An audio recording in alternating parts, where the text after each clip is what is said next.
Recording Oh man. progress. And now we're going to try this. Check this out. Let's see if this works. We are we not? Are we streaming on YouTube? I don't know. Hopefully we are. Good. Good morning, everybody, and welcome to the John Lavinia Success Mastermind. I am Stuart Wilde. I'm your host today on this Tuesday, June 7th, and I am a student of personal development and success mindset and prosperity consciousness, like all of you. I don't see it's streaming for it. I just went to YouTube. Is it streaming? I don't see it now. Okay, well, I'll try. Let's see. Live on YouTube. Let's see. Oh, I have to choose an account. Let's try it.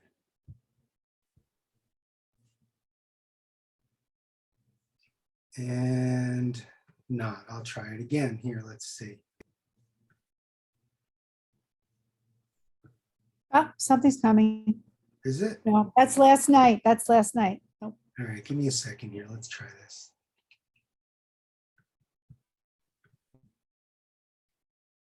You'll have to forgive me, guys. Let's see if this works. This is all new. Try one more time.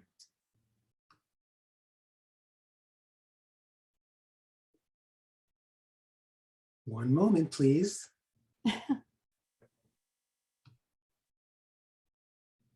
What? Oh, something's happening. Look at that. How about that? I still don't see a video though. Well, we'll see how that Right. goes. All right. So I'm going to start over. And we're live, folks. And we're streaming on YouTube on the new John Lavinia Success Mastermind channel. Welcome to the John Lavinia Success Mastermind Network. I'm Stuart Wilde. I'm your host today.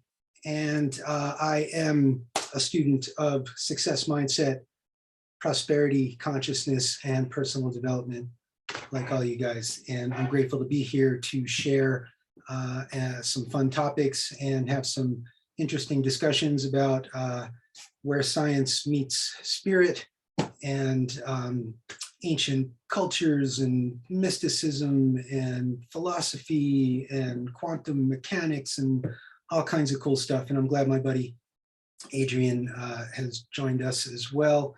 And I'm looking forward to chatting with all you guys. Let me just do a quick little see who's here, and then we'll start our little presentation. Let's see. I see Gail. I see Lynn. I see Linda. I see Missy. I see Daisy. I see Lindsay. I see Edward. And maybe there's more, but that's what I see. So good morning, everybody. Thanks for joining me. And we'll get rolling here. So I was telling Lynn this morning before you guys rolled in, and I see the master, Glenn Henderson. Good to see you, buddy. I was telling Lynn this morning that she inspired me for today's topic yesterday when she was talking about her own personal transformation. And I know that we talk a lot about transformation on the John Lavinia Success Mastermind here in different aspects, right? And this is a subject that I've been wanting to cover probably since I joined the Mastermind, a couple of years ago here. And I've been building up to it because it's a heavy hitter. It's a big topic, which is why I asked some of you guys personally to join me today, because I really want to hear your input on this subject. Hey, Mandy, nice to see you. And so today we're going to talk about mental alchemy and the 7 stages of personal transformation. And alchemy is one of those terms that is often misunderstood or just seems a little bit elusive. So hopefully as we go on, I'll clear a little bit of that up. And of course, as usual, I've prepared a groovy little slideshow for everybody because it kind of helps me stay on track. I don't quite have the John Lavinia roll in and talk for a half hour without having some prompts for myself.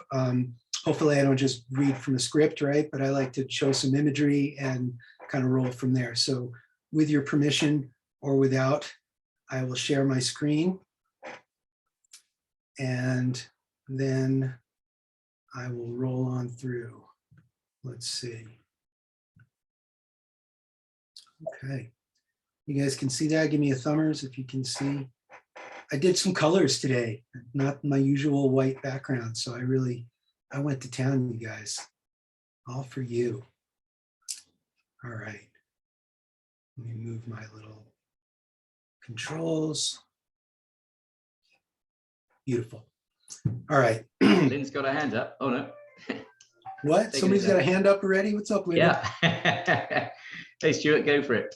Hey, buddy. Good to see you. All right. So like I said, this is a heavy hitter, man. This is deep, deep topic. We're diving into mysticism and esoterica and ancient wisdom and what I consider to be the roots of the personal development movement, right? Because really we can trace all this stuff back thousands of years. It doesn't just go back to Napoleon Hill, right? He got it from somewhere as well. So here we go. What is alchemy, right? And so, I was thinking about that, and you'd think that it would be an easy thing to define. I kind of played around with it a little bit. I got some definitions and some etymology and things like that. So I'll share that with you, okay? So alchemy, as many of you might know, is considered to be the medieval forerunner of chemistry based on the supposed transformation of matter. It was concerned particularly with attempts to convert base metals into gold or to find a universal elixir. The universal elixir in alchemy, as many of you guys know, is known as the philosopher's stone, right? What's interesting about alchemy is that everybody thought, and of course, as we learn about the kings and queens of old Europe and all the magicians and alchemists that were hired to turn lead into gold and base metals into gold and silver and things like that, while that may have been the exoteric, meaning what is shown to the masses or to the public, there is an esoteric version of alchemy. And I would say that the attempts at turning lead into gold is actually a metaphor for the perfection of the human spirit, right? And the alchemists, from my understanding, were all very interested in personal transformation, spiritual transformation, the perfection of the human spirit, the perfection of the human soul, reaching and attaining enlightenment through these physical alchemical processes that they were metaphorically mirroring on a spiritual level. Second definition, a seemingly magical process of transformation, creation, or combination. Now, I boldened the words transformation, and I don't know if our friend and mentor, John Lavinia, is with us, but some of you that may have been in the Mastermind when we read Think and Grow Rich, which I think was the first book that we covered on book study. And every time Napoleon Hill mentions transformation or transmutation or transmuting this or transforming that, I would always make some note about the ancient alchemists. I would talk about the aether or the ether, right, which is called the fifth element. We have the four elements of earth, air, fire, and water, and then we have the fifth element, which Glenn, we talked about a couple weeks back, called quintessence, or the ether, which is the substance in all things, right? So again, this is a subject that's near and dear to my heart. So check this. Alchemy actually comes from ancient Egypt, right? We think that it's this European science, if you would, or a precursor to modern chemistry and science. But the word alchemia is Arabic, and it literally means to the preparation of the stone, which is pretty interesting, right? And then it comes from the word chem, which is the ancient Egyptian Coptic. And chem, if you know your ancient Egyptian, Kemet is the name for the land of Egypt. And chem is their word for the fertile black soil of the Nile. And in alchemy, they're much concerned with what's called the first matter, or in Latin, the prima materia, right? So the primordial matter. So they take the primordial matter and they perfect it into gold, or the golden light of the spirit, okay? Check this. There's a synonym for alchemia, and it's elixir, which is the medium for obtaining or acquiring something, okay? So the elixir of life, right? And again, the philosopher's stone, which is said to be, the secret to immortality or perfect health, or the thing that cures everything that you have, that makes you whole and healthy. And of course, in ancient Greek is kumeia. But this is where we get the word chemistry, chemia, chem, very interesting. Okay, so when you think about alchemy, think about medieval and Middle Ages guys sitting around with Bunsen burners and glass tubes, and performing experiments by candlelight, in old studies and laboratories and things like that. But really, alchemy goes all the way back to ancient Egypt, as I mentioned.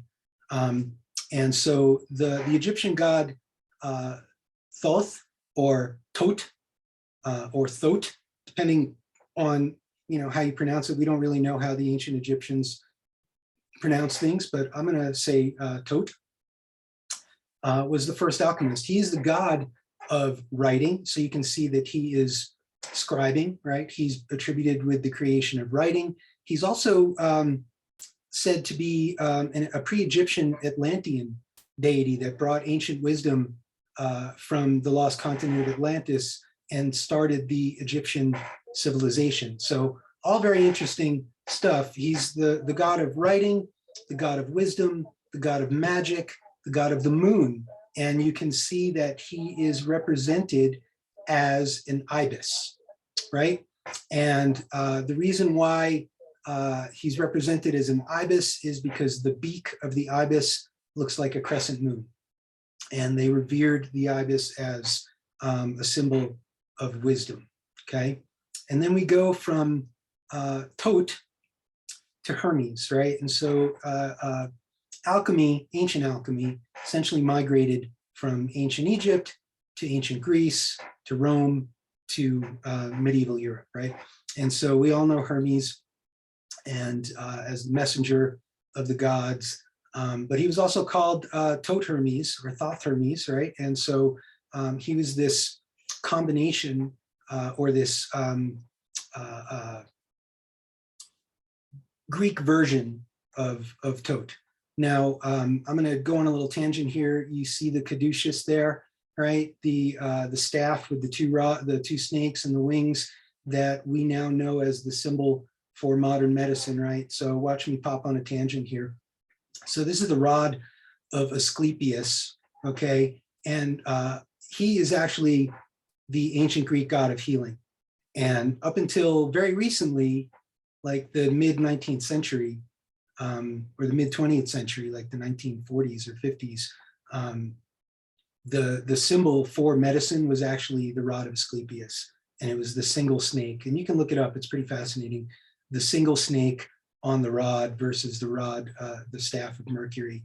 Mercury was the god of crafts and craftsmen versus healing and medicine. So interesting stuff. Anyway, I'll pop out of there. This is Hermopolis in Greece, in Egypt, near Malawi. And this is the ruins of the temple to Hermes. This is the temple of Tot in Egypt. And you can see somebody bringing him, looks like a canopic jar, because he's also the god of the dead and weighing of the scales and things like that. And so you can see his little ibis head there. and that's Thoth. And then from there we go to, let's call it Hellenistic Egypt, Alexandria, and around a little before the 1st century AD. So right before the time of Christ, maybe about 400 or 500 years. Then we get Hermes Trismegistus, okay? And he's kind of this mythical figure, but he's considered to be the father of alchemy. And this is where we get the Hermetic philosophy and the Hermetic traditions from. And he's called Trismegistus, which means thrice great. So he's Hermes the Great, the Great, the Great. And he's said to be the thrice great because he is versed in the 3 aspects of the wisdom of the universe, which is alchemy, astronomy, and theurgy, right? And so the understanding of science and chemistry, the understanding of the stars and the movements of the planets, and the understanding of the gods and the spirits. And Hermeticism has influenced philosophy, religion, literature, pretty fascinating stuff. From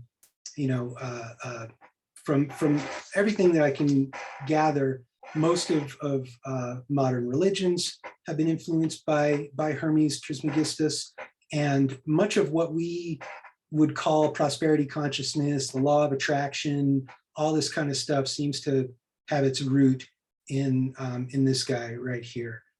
So I kind of wanted to pay some tribute to the thrice great father of alchemy here. Now this is kind of what you think of when you think of like the alchemist in the lab with his beakers and test tubes and his book and his quill feather and scales and mortar and pestle and things like that, right? So this is kind of the medieval version of an alchemist. A lot of famous alchemists, right? So Paracelsus, Albert Magnus, who was Saint Albert, John Dee, Isaac Newton, right? So this is Isaac Newton here, was really probably one of the most famous alchemists of the more modern 400 years ago era, right? And I don't know if you know this, but in addition to, he translated some of the ancient works of Hermes Trismegistus, which I should mention is what's called like the Corpus Hermeticum, the ancient, what's called the Emerald tablets, things like that. But Isaac Newton did this experiment with light, and he managed to refract light, and he figured out that white light had all the colors of the rainbow in it. So pretty cool stuff. And then some of you guys may have seen alchemical texts and codices and things like that. And a lot of these ancient, let's say from the 17th century alchemical texts, of all these little symbols, and all these symbols are also related to astronomy and astrology and things like that. So the 3 principles of alchemy are the sulfur and the salt and the mercury. Then you've got the 4 elements, which is fire, air, water, and earth, and then the 5th element, which is the aether or the quintessence. And then you've got what are, for those guys, hundreds of years ago, and even thousands of years ago, there were, let's say, the 7 visible planets, right? The sun was considered a planet, the moon was considered a planet, and then the other planets that are visible to the naked eye, right? So you've got the moon, which corresponds, so they all correspond to a metal, which is very interesting. So the moon corresponds to silver, Mercury corresponds to mercury, of course, or quicksilver, Venus corresponds to copper, the sun corresponds to gold, Mars corresponds to iron, Jupiter to tin, and Saturn to lead. And literally there's charts that I could show you all kinds of crazy stuff about this, but I just wanted to give you a quickie. In the early 1600s, there was a movement called Rosicrucianism that some of you may have heard of. And the Rosicrucians essentially took ancient Egyptian, ancient Greek, and ancient Kabbalistic wisdom and created kind of a little secret society in old Europe at a time when people were, being burned for heresy and, for not, following the rules of the church and the Pope and things like that. And so these guys put out a lot of these mystical texts and images that I'm sure you guys have seen. And there's all this hidden symbolism that they were trying to convey, all this ancient knowledge to the public without getting locked up or burned at the stake kind of thing. There's a book called the Alchemical or the Chemical Wedding of Christian Rosenkreuz from 1616. And Rosenkreuz, right, is Rose Cross, right? So the Rosy Cross, the Order of the Rosy Cross. But the alchemical wedding is between the Red King and the White Queen. And on one level, it's this alchemical formula where the Red King is the volatile active element of Mercury, and the White Queen is the passive receptive element of Mercury. And really what this represents on another level is the union of the masculine and the feminine, right? And one of the principles, in my opinion, of attaining any kind of spiritual enlightenment and understandings of higher consciousness involves creating the union of the masculine and feminine aspects of ourselves, right? So again, back at a time when this may have been considered heresy, these guys did all this through pictures. So cool stuff. Now, this is a Rosicrucian alchemical codex from the mid 1600s. And for those of you that speak Latin, we've got fire on the top left, we've got air on the top right, we've got earth on the bottom right, and water on the bottom left. All this crazy symbolism, okay? You've got the alchemical wedding here in the middle between the king and the queen, the union of the masculine and the feminine. You've got the moon and the sun on the little archway above, right? Again, the masculine and the feminine. You've got the phoenix on top, right? Which is the symbol of rebirth and regeneration. Also in old Europe, they used the peacock for things like that. You can see on the bottom right here, there's a blindfolded man, kind of the fool.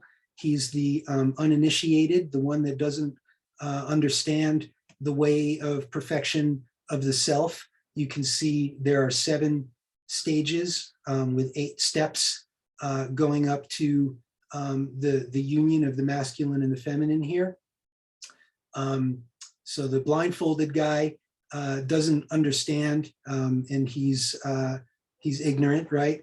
And then on the left here, you got this guy that's trying to show the guy on the right, hey, check out these rabbits, they're going in this hole, right? So this is symbolic of the subconscious, and there's something underneath that which lies beneath.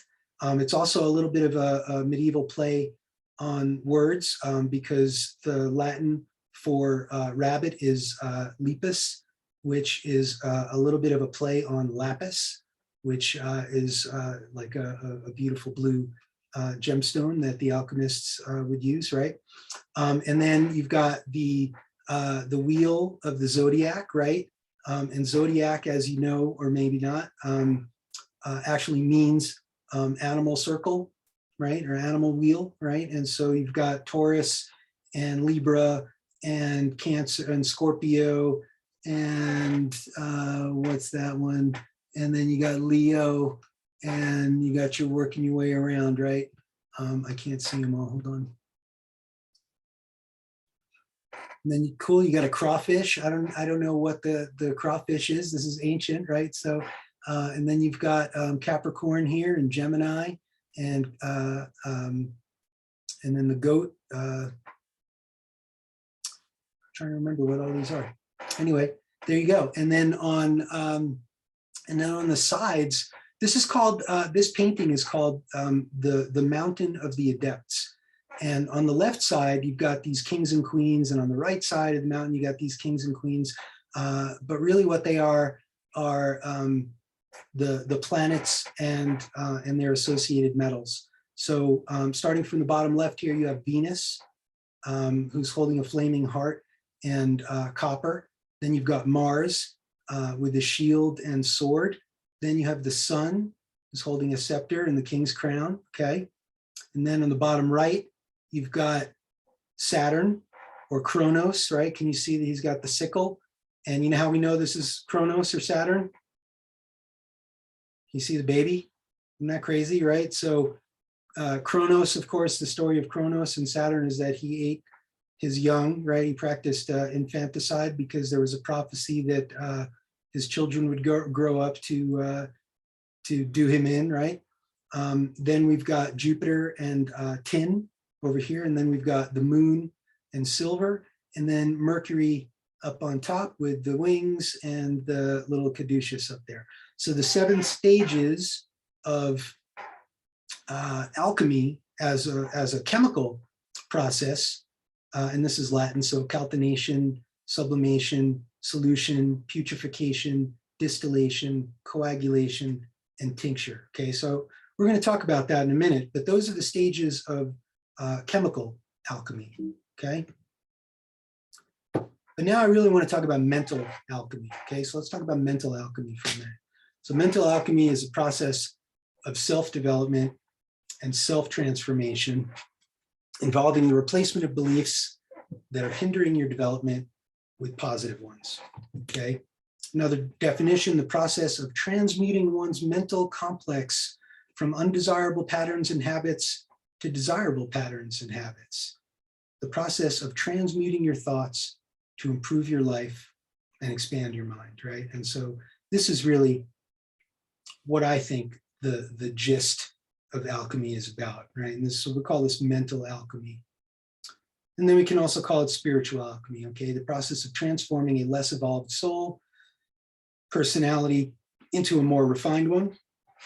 An ancient philosophy that uses a metaphor of transforming metals into gold for attaining spiritual enlightenment. The art of personal transformation, inner liberation, and change through destruction, purification, integration, acceptance, alignment, and rebuilding, right? So it's about tearing down and rebuilding, right? And perfection of the human spirit, perfection of the soul. So these are the 7 stages of mental and spiritual alchemy. Calcination, dissolution, separation, conjunction, fermentation, distillation, and coagulation. Now, each of these things represents a mental process that we all go through as we transform ourselves from lower forms, lower states of consciousness to higher states of consciousness. So let's talk about calcination here, okay? So what I did was I put kind of the physical and chemical definition, like if you were an alchemist, what you would do. And then I put the metaphoric version for mental and spiritual, okay? So calcination is purification by fire. It's the burning of the prima materia, the first primordial material over a flame until it turns to ash. And every alchemical process starts with this, where they take something, they put it over a fire, and they burn it until it's nothing but ash. The mental spiritual aspect of this is releasing our negative thoughts and behaviors, getting rid of self-doubt, fear, and pride, letting go of our physical and worldly attachments. And this is also likened to the dark night of the soul, where we have our, let's say, our personal crises, where we are forced to really look at ourselves and reevaluate. The fire aspect is that when something is burned and it calcifies, then everything that's unwanted becomes hard and crisp and can be kind of chipped off and is easy to release and let go. So stage 2 is dissolution. Okay, the chemical process is purification by water. You take the ashes and you dissolve it in water, okay? The mental and spiritual aspect is the dissolution of the ego, expressing and releasing of our repressed emotions and diving into the depths of our subconscious, right? And so the waters, the deep waters, represent our subconscious mind. Emotions is connected to water, right? And maybe that also has something to do with tears, right? But it's really about like, really diving into our trauma, really seeing, the things about us that we've repressed, and releasing those things and expressing those things. And this is, these are some of the harder aspects of transformation, right? It's taking a good look at yourself, even the things that you don't want to look at, going through these emotional processes, releasing these things about ourselves that maybe we don't even want to admit, right? The third stage is called separation, and this is purification by air. Have you noticed there's a trend? The first part was purification by fire. The second was purification by water. The next one is purification by air, right? These guys really were into their elements, right? If you would. And so what they do is then they would take the ashes that were dissolved in water, then they would separate it out and filter the products of dissolution. And this can be likened to sifting through our experiences, having a self-reflection of these re-emerged aspects of ourselves, and then integrating and accepting maybe the darker shadow parts of ourselves that we don't want to look at, because those parts of ourselves are there, right? And we need to embrace all the aspects of ourselves, right? And so the questions to ask here: what can we learn from these experiences, from these understandings of ourselves? And then what about these things are actually holding us back from perfecting ourselves, from doing the work that we need to do to level up? So stage 4 is conjugation. And this is the fourth element, and it's a binding by the earth. And so after the sifting through the ashes, a new substance is formed from the elements that we wish to keep. And this is the merging of the conscious and the subconscious mind. This is creating unity out of duality, and the emergence of the true self, right? So your true self starts to appear. We start to become free from outside influences and judgments, right? John spoke the other day about outside influences and how we're affected by other people's thoughts and things like that. So this is a point where we're starting to realize, and Glenn, I've heard you say over the years, we worry about what other people think. What do other people think? They don't, right? This is when we start to become at peace with all the aspects of ourself. Stage 5, very interesting, fermentation, putrefaction. What? So the physical or the chemical aspect of this is actually inducing the decay and the breakdown of the remaining substance. Usually, these guys would add some sort of a bacteria or a biological organism that would induce or encourage the further decay and breakdown of what's left. So again, this is the breaking down stage. And this is the initiation of a spiritual awakening. And we're starting to test this newly integrated self with self-administered trials and tribulations. So it's a testing phase. And this is where we start to learn self-confidence from overcoming adversity and going through tough times and coming out on the other side, and having the understanding that things come and go, and we always work our way through these things. But again, this is a self-administered, right? And you could argue that all trials and tribulations are self-administered, right? All tests we call upon ourselves for our own growth. Stage 6 is distillation. And so then this new substance is further purified by being boiled and condensed in order to purify the new substance. So this is the further purification of the spirit, the integration of the new aspects of the self. This is where we do things like contemplation, meditation, yoga. We dig deep into our conscious and subconscious. We practice gratitude and mindfulness. This is where we try to find joy in even the mundane, in every little thing, right? Not doesn't have to be some mystical, magical, spiritual experience. Life in and of itself is a mystical, magical, spiritual experience, right? And so then we're preparing for the final stage of coagulation.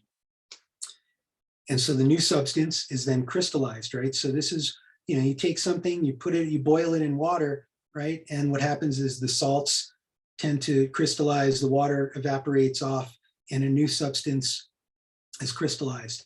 And I think it's interesting that this is a crystallized form, right? Because crystals tend to be the perfected version of a mineral, right? So we know like quartz is like a white rock, but quartz crystal is this beautiful six-sided, organized in a matrix. It's a perfected version of itself.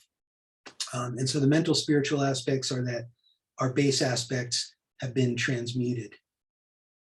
The perfection of the human spirit. We become free from ego and attachment. We reach higher levels of consciousness. This is, to me, and I believe this is what is the true meaning of the Philosopher's Stone, of transforming our base aspects into gold, right? This is the perfection of the self. Now, one of the cool symbols in alchemy is called the squaring of the circle. And this is the symbol of the Philosopher's Stone. This is the perfected spirit. So the square represents the four elements: earth, air, fire, and water. The triangle represents mind, body, and spirit. The circle on the inside of the square represents our personal, individual spirit. The circle on the outside represents the Great Spirit, or the Creator. So this is a cool symbol. I'm going to wind up getting a cool little necklace or something. I really am attracted to this symbol here of the Philosopher's Stone. So anyway, that is my chat on. I'm gonna stop sharing. Can you guys?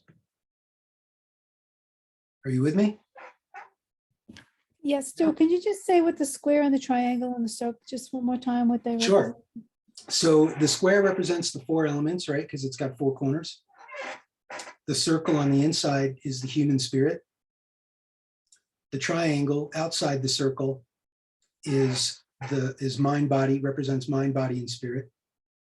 And the circle on the outside represents God, or the Creator, or the Great Spirit. And if you look up squaring the circle, it's this millennia old alchemical, mystical, mathematical problem. I don't see how it's a problem, but people have been studying this concept of squaring the circle for millennia. So cool stuff. All right, I'm going to flip it to you guys because I know. Oh, good. I didn't go too long. Awesome. I know. I picked these topics that are so deep, and it's not just this like, oh, let's chat about this for 5 minutes and off we go. So I appreciate you guys hanging with me. And I'm going to open up the floor, and I see my brother Adrian's got his hand up. What's up, buddy? Good to see you. Great to see you. And what can we say? Another masterful delivery and fascinating talk, as always. A lot of research and thought and practice and learning gone into that. And yeah, bravo, fantastic. So interesting. And such a great way, such a great metaphor, as you say, the alchemy for personal development. And it reminded me, and listening to you reminded me, that this is all backed up by learning and practice, because you took us right back to the Egyptians, and particularly then the Greeks. And the Greeks knew about atoms, but they believed they were smooth balls of matter, like a billiard ball, pool ball. They didn't know there was anything beneath that. They just saw the surface. They couldn't get any further with what they had. So I think what you've stressed to us is through all those centuries that followed, through practice and learning, and you have to practice this stuff, and be willing to constantly learn. You can learn more, go beneath the surface, and achieve a much higher level of development, and, as you put it, enlightenment as well. So that was a great reminder as to what's happened over these millennia and centuries, and how we got to where we are, and the great privilege we have with the knowledge that we now take for granted that's available to us. So if you think we've got it tough, just imagine how tough it was for the people staring at the celestial bodies, gold, the elements. We didn't even organize the chemical periodical table of the elements until the 19th century to properly understand the relationships between the various elements. So all these breakthroughs, all these things that have happened, we stand on their shoulders. And thank you so much for the reminder and the wonderful illustration and metaphor as well of personal development and how it relates very much back to this alchemy. That was fantastic, Stuart. Adrian, I thought about you a lot as I was putting together this presentation, because we've talked, of course, a lot about philosophy and history, and this to me was a deep dive into every aspect of everything that I find fascinating. You know, science, history, religion, philosophy, just fascinating. Yeah. And I have to say that as I was, and let me, preface or post this by saying, I am not, some mastered alchemist, right? I've just been fascinated by this and have seen that I've gone through these stages in my own life and in my own personal transformations, right? And from being an angry, disenfranchised suburban street urchin, from the streets of New York and Long Island, right? And being a disenfranchised youth, and somehow going through this transformation to being, a mountain man and a wilderness guide and all these kinds of things. So, and now, post surgery for me and being a part of this mastermind, I find that I'm going through these kinds of transformations over and over again. So that I want to hear from you guys. Can you identify with some of these stages and phases? And I'm happy to go through them again. But I have to say that even putting this presentation together, I felt like I was going through each phase of this personal trend. And that's why I love doing these sessions with you guys, is because, I kind of pick a topic that I know some stuff about, but not, I didn't go into this knowing all this stuff, right? This took a few hours of trying to, put all this stuff together. But I went through my own little journey of transformation putting this together. So tell me if this resonates with any of you guys. It's true. I'll let somebody else dive in, but just to say, absolutely right. We all start off as raw metallic ore. We are all iron ore. We don't start off as the finished product. We have to be dug out of the ground, melted down, reshaped, and molded into something. So if any of us think we started off whole, we didn't. And I think we learn that much later on from the mistakes we've made, mainly the mistakes we've made. That's how we get melted down into a new form, hopefully, and can move on. Anyway, I'll hand over to Glenn at this point, but thank you so much again. Well said, buddy. What's up, Glenn? Good to see you, man. Thanks for joining us today. Yo. Good stuff, my friend. It's always helpful. Starting out, what I wanted to say, it's always helpful to have a review or a look back at the origins of what we currently believe or think we know. I'm reminded of a movie, one of my favorite movies called Amistad. Starred Sir Anthony Hopkins. Interesting, fascinating storyline, that movie. But I was just thinking of a couple of things. One thing that came to my mind from that movie is that sometimes we are afraid to admit that, as it was said in this film, that who we are is who we were. So that sense of history, that sense that you brought us to, the connection to what the ancients new, and we are still trying to figure things out. I was, as you were talking about, particularly about calcination, that first step, and the burning off of dross, let's say, the burning off of impurities until there's nothing left but the elements, the essential elements.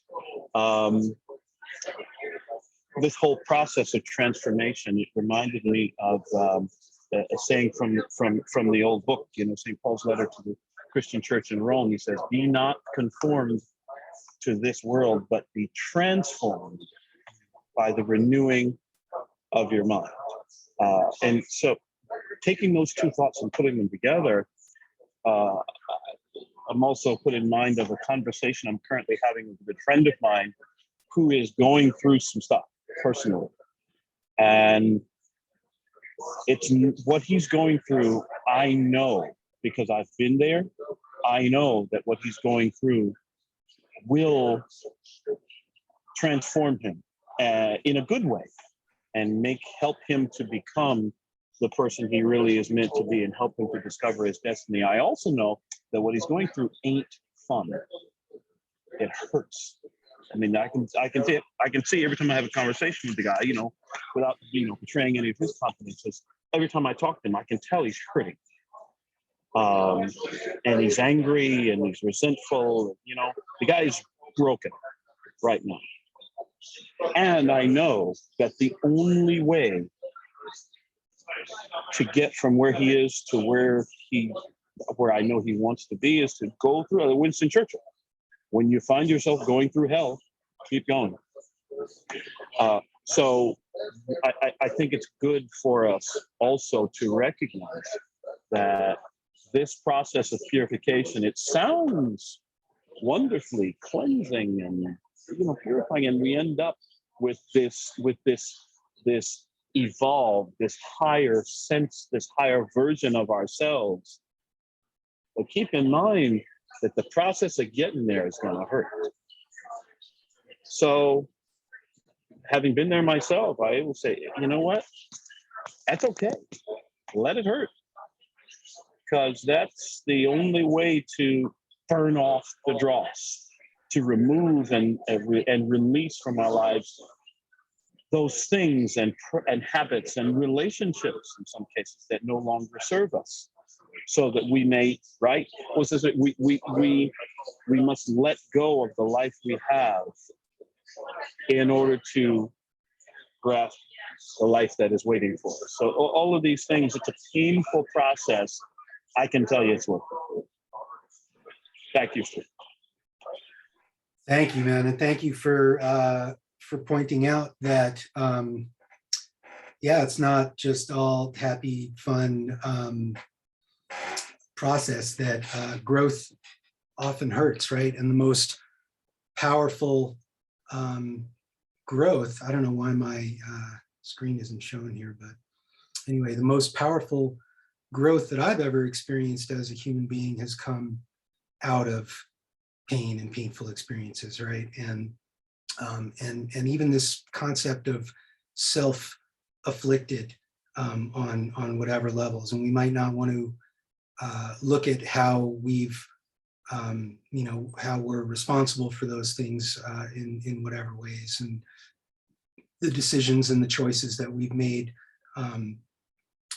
create circumstances and bring people and events into our lives, right? But thanks for that, man. That what is it? The only way out is through, or the way out is the way in. There's all kinds of cool sayings about that. But yeah, thank you.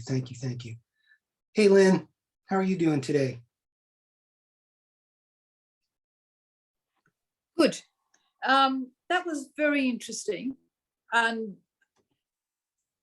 actually it touched into a lot of things that I've talked about with different people before. But that last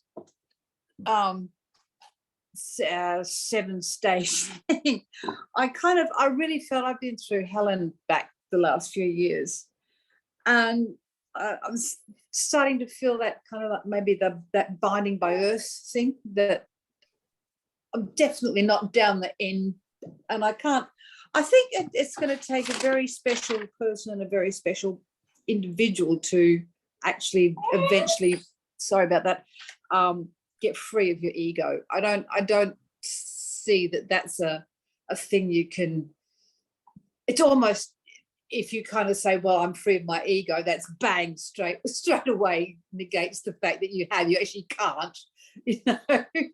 So yeah, but the process, I think, is the process that we go through to get to work towards it, at least.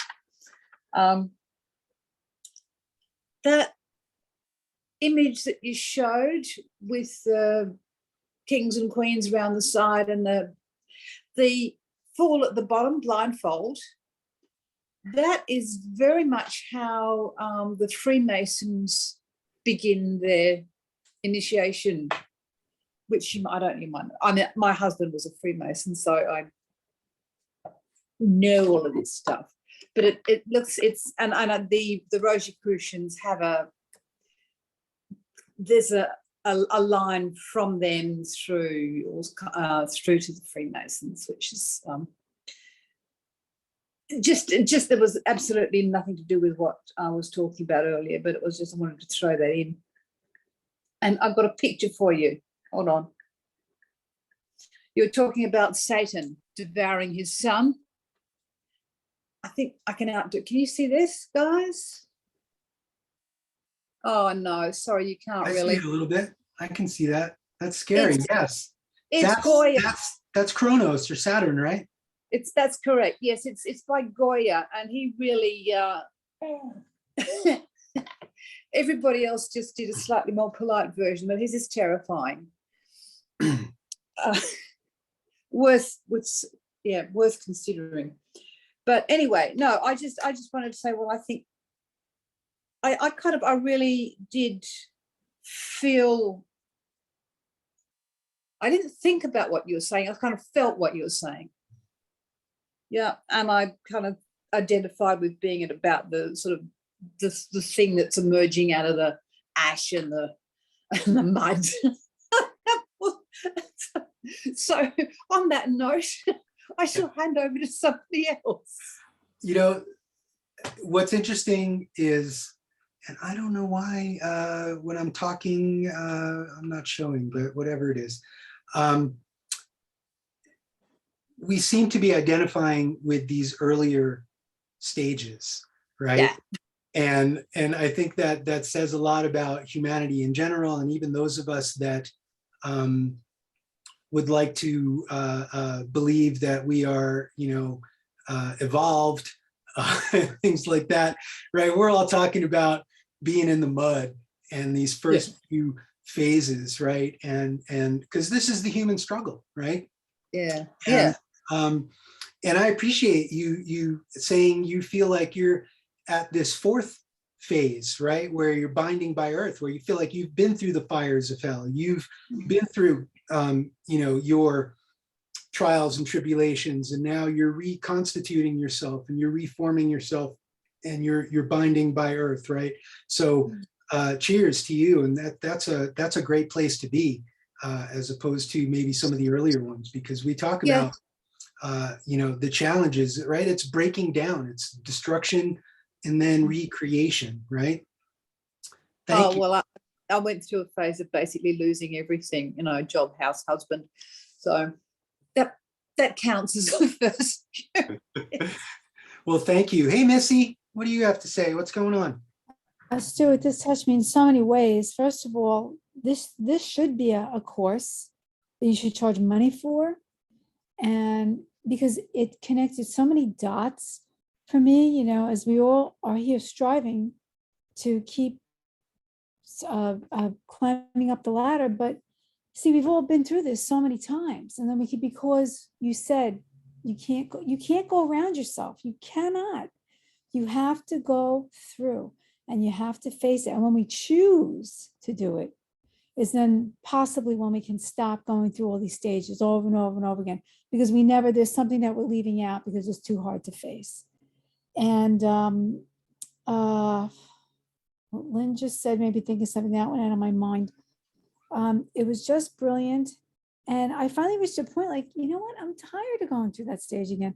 I'm tired of you face it to a certain point and then you're like, no, I'm better now. I'm okay.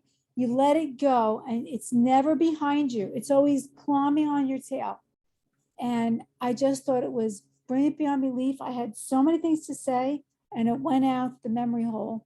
But it was just fantastic. And honestly, it could be a wonderful add-on to people at the beginning of their journey who are trying to make a choice, to help them understand how it ties back to ancient, but this ain't new. It ain't new. Since man stood upright, he's been trying to transform. And we are led until LEAD, until we choose to transmute. We're already created, can't create energy, can't destroy energy. So that's our only choice. Transmute, transform. But we've got to face it. And it is painful. And Glenn can see from the other side of his friend, it wouldn't benefit his friend if Glenn said, let me pull you through that. It wouldn't benefit him. We've all got to go through it and we've all got to face it. But it's such a joy when you get past a certain step. And I just want to thank you for I could listen to this for 24 hours without even taking a nap. So do something with it, please. I loved it. You don't have to be an alchemist. You can teach this. I would join the course in 5 minutes. I think that the point is that we are all alchemists, right? And that we are all in the process of personal transformation, and whether we, acknowledge that or not, right? This is the human condition. It's what we do. And I appreciate you saying, that this is a great course and all that. And immediately what I think is, this is life. It's a great course, and it's a process for all of us. So thank you. And talking about transformation, I pulled up a copy of Think and Grow Rich in PDF form, because I literally remember reading it in book study with John. And like, I used to count how many times Napoleon Hill would say transmute, and I would say, like, in this chapter, he said it 6 times or whatever. And so I went into my PDF of Think and Grow Rich and I did a search for transform and transmute. Transform or transformation 13 times, transmute or transmutation 75 times in Think and Grow Rich. So almost 100 times Napoleon Hill in his epic book, Think and Grow Rich, talks about the transformation of the self in one way or another. Pretty fascinating. Adrian, please. Stuart, yes, you just reminded me in Napoleon Hill and then in other philosophical texts, we don't have to do it on our own either. The alchemist, and especially in all the pictures you showed, worked on their own. But the very important thing here is that we often need to have a dialogue with somebody, whether that's a real mentor, a real coach, or an imaginary team. Napoleon Hill told us he had an imaginary team of the best people in the world in their subject around a table. And that whenever he was trying to improve himself and take a decision, he would consult them and imagine what they would have said to him, these leaders in their field. And Boethius, in a text I mentioned to you previously, who falls from grace and finds himself imprisoned, having lost everything and falling to the lowest point of depression imaginable, has a dialogue with Lady Philosophy and sees philosophy in the form of a great lady appearing before him, with whom he can then have a dialogue and work through his anxiety and depression in order to rationalize what's happened to him and accept it and go beyond it. So we shouldn't do it on our own. And yes, alchemy can be a solitary process, but much better if we can consult and share and talk and learn from other people and have that dialogue. So that imaginary dialogue is quite a powerful thing. The Napoleon Hill boardroom table with your own personal cabinet, like a government cabinet around the president or prime minister, is a powerful thing. Thanks, Stuart. You're welcome. Thanks for bringing that up, because we're talking about the invisible council, right? And I think that we all do that in whatever way, and maybe it's not, you know, the round table of 12 or whatever. Maybe it's just one. Maybe it's just you know, maybe it's just Jesus. Maybe it's just, you know, God. Maybe it's just, you know, whoever you know, you speak with. But this concept of creating the invisible council. The last book that we read, The Traveler's Gift, it wasn't quite an invisible council of everybody all at once, but the guy in the book jumps from person to person and has these experiences with these great leaders and great teachers, and gains wisdom from each of them as he moves through. So yeah, thank you. Anybody else? Mandy, what's up with you? What do you think about all this? Hi, Stuart. I've written notes. I know you're going to give us the presentation, but I wanted to write bits down as you were going because it was just so interesting. And I have somebody who I think is going through a difficult time at the moment as well, who may appreciate some of these bits. And what Glenn and that said at the end also is relevant to that. But also what struck me is that it's what we don't know yet. You know, look at what they went through, what they were trying to find, and the fact that there's so many things out there that we probably don't know yet, that we're looking into, and more of us that start looking into this sort of transmutation and everything else. And with Bob Proctor's book, you know, we don't know the brain that well. We don't know what else is out there. What is this going to lead us to? What else can we find out about that we don't know now? Following on from what all these people have started off, it's just amazing, isn't it? What we can turn out in future years, and let's hope we're there to see it as well, because it would be fantastic. I love it. Good things. Brilliant, absolutely fun. Don't forget to put your presentation up, will you? Because we've got to have a copy.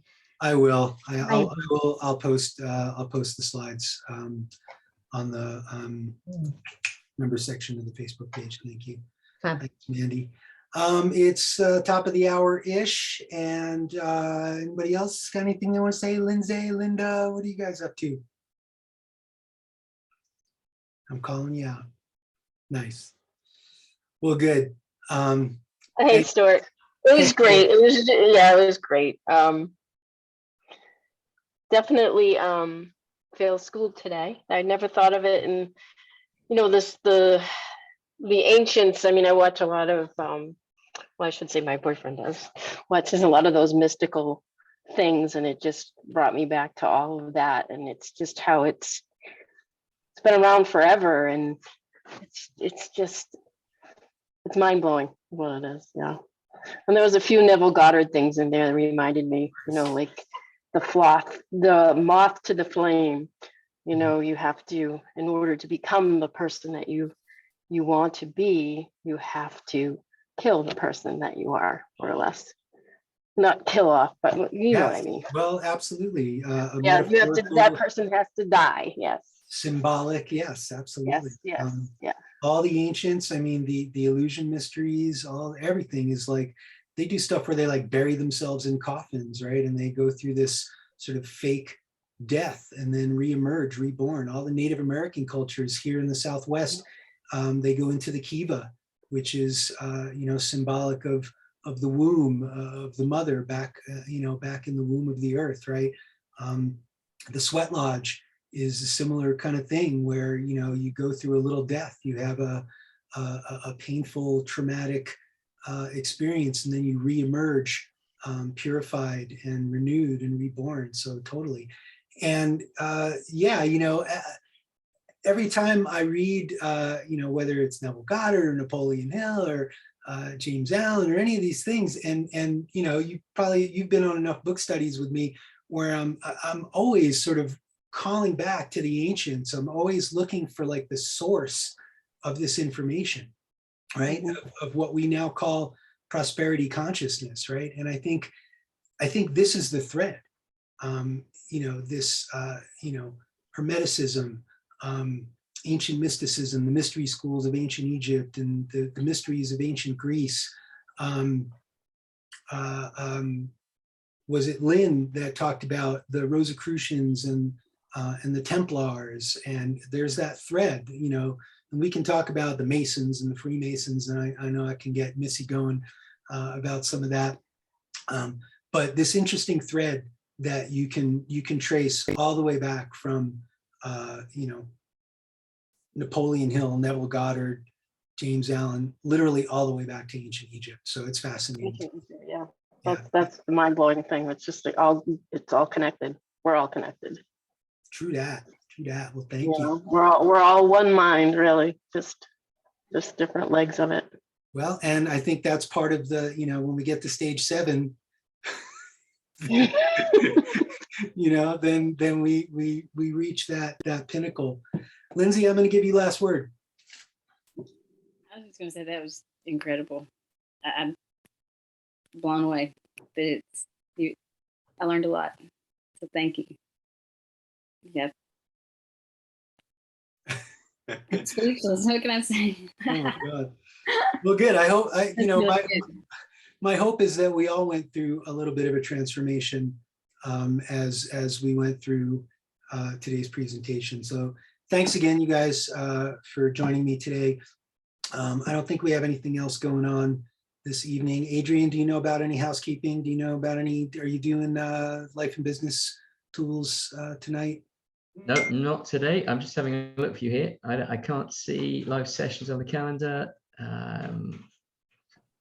Not sure if there's anyone else on. Got nothing on my list tonight. All right. I think there's nothing else on No tonight. housekeeping, and I'll try and fix my video screen so that it shows up when I'm talking. I don't know what's going on. I had to I re-uploaded my whole operating system, so everything is new. All my software is new, and Painful. Remember, there's Mandy tomorrow. Books written tomorrow, Mandy. Excellent. 3:15. It's showing as 3:15 Eastern time, I think. Mandy, what book are you reading? Are you doing You Were Born Rich also, or no? Yeah, we're doing the last 2 chapters tomorrow night. Great. Yeah. All right, guys. Well, thanks again for joining me, and we'll see you tomorrow for general session with our friend Glenn Henderson. And you guys have a great day. Get stuff done, and good luck on all of your personal journeys of transformation. Cheers. Thanks, Stuart. Thank you so much.